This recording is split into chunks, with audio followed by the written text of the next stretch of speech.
AGS entertainment தயாரிப்புல மாற்றானுக்கு அடுத்தபடியா நம்ம KV Anand இயக்கத்துல தனுஷ், அமரியா டஸ்டர், நவரச நாயகன் கார்த்திக், ஆஷிஷ் வித்யார்த்தி, அதுல் குல்கர்னி, நந்து ஜெகன் இவங்கெல்லாம் முக்கியமான ரோல்ஸ்ல நடிக்க சீக்கிரமா அநேகன் படத்தை தியேட்டர்ல பார்க்க போறோம். 2013 செப்டம்பர்ல ஷூட்டிங் ஆரம்பிச்சப்போ அலியா பட் ஹீரோயினா நடிக்கிறாங்க. படத்தோட கதை பைபோலார் டிசார்டரை பேஸ் பண்ணுது. படத்தோட பேரு தாரத்தப்பட்ட ரெட்டி. இப்படி டைரக்டர் கேவி ஆனந்துக்கே தெரியாத பல விஷயங்கள்லாம் சொன்னாங்க.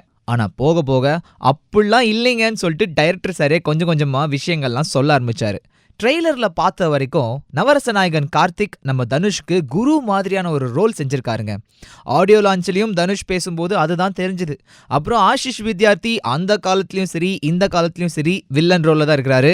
நண்டு ஜெகன் ஹீரோவுக்கு நண்பன் ரோல். லைட்டா டெக்னிக்கலா உள்ள இறங்கினா சினிமோட்டோகிராஃபி ஓம் பிரகாஷ் செஞ்சிருக்காரு. கேவி ஆனந்தே சினிமோட்டோகிராஃபில கில்லாடின்றதால ஸ்கிரீன்ல அழக கொட்டி எடுத்திருப்பாங்கன்னு சொல்லிட்டு நம்பலாம் சார். கம்போடியா, வியட்நாம், மலேசியா, பொலிவியான்னு சொல்லிட்டு பல இடங்கள்ல ஷூட்டிங்லாம் நடந்திருக்குது. ஸ்டன்ஸ் கனல் கண்ணன் பொறுப்பு. மியூசிக்கு கேவி ஆனந்தோட தோஸ்து படா தோஸ்தான நம்ம ஹாரிஸ் ஜெயராஜ், டங்கா மாரி ஊதாரி, ரோஜா மகளே இப்போதைக்கு எல்லா எஃப்எம்லயும் போட்டு தேய்ச்சி எடுத்துட்டு இருக்காங்க.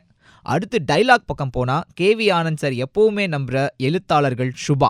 இப்போ வரைக்கும் தனுஷ்க்கு எவ்வளோ கெட்டப்பு அப்படின்றதா கொஞ்சம் குழப்பமா இருக்கிற ஒரு விஷயம்.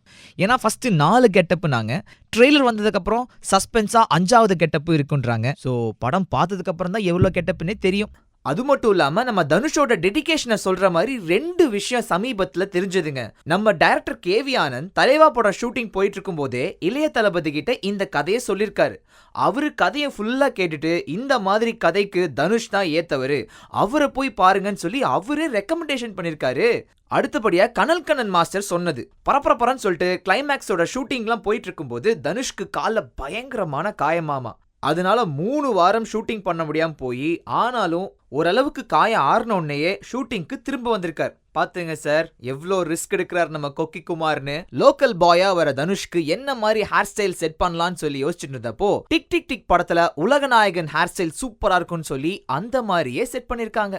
அடுத்து படம் சென்சார் போர்டுக்கு போனப்போ 23 இடத்துல கத்திரி போட சொல்லியிருக்காங்க. டைரக்டர் சங்கடமே படலையாமா. எதிர்பார்த்ததுதான்ப்பா அப்படின்ட்டு அவங்க சொன்ன எல்லா ஏரியாவையும் டக்குன்னு ஏற்கனவே எடுத்து வச்சு இந்த ஷார்ட்ஸால மாத்திட்டாராமா. இப்போதைக்கு யூ சர்டிபிகேட்டோட படம் ரெட்டியா இருக்கு. டைட்டில் டிசைன் பார்த்தீங்கன்னா வீடியோ கேம்ஸ் விளையாடுறப்போ கையில் வச்சிருக்கிற கேம் பேடு மாதிரி இருக்குங்க. நம்ம கேவி ஆனந்த் சார் எப்போவுமே படத்தோட தீமுக்கு ஏற்ற மாதிரி தான் டைட்டில்லாம் டிசைன் பண்ணுவார். மாற்றான் டைட்டில்லே நீங்கள் அதை பார்த்துருப்பீங்க. ஸோ இந்த படத்தோட பேசிக் ஒன்லைன் வீடியோ கேமிங்காக இருக்கலாமா, வீடியோ கேம்ஸுக்கு உள்ளே போகிறாங்களா, இல்லை வீடியோ கேம்னால பிரச்சனை வருதா, இப்படி பதில் கிடைக்காத ஆனால் February 13 பதில் கிடைக்கக்கூடிய பல கேள்விகள் இருக்குது.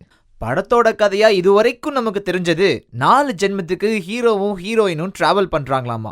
அவங்கள மட்டும் இல்ல டைரக்டர் சார் நம்மளையும் கூட்டு போவாரு அப்படின்ற நம்பிக்கையோட படத்தை நாம பார்க்க போவோம். உங்க கருத்துக்களை கீழே கமெண்ட்டுங்க. மறக்காம சப்ஸ்கிரைப் பட்டனை அமுக்குங்க.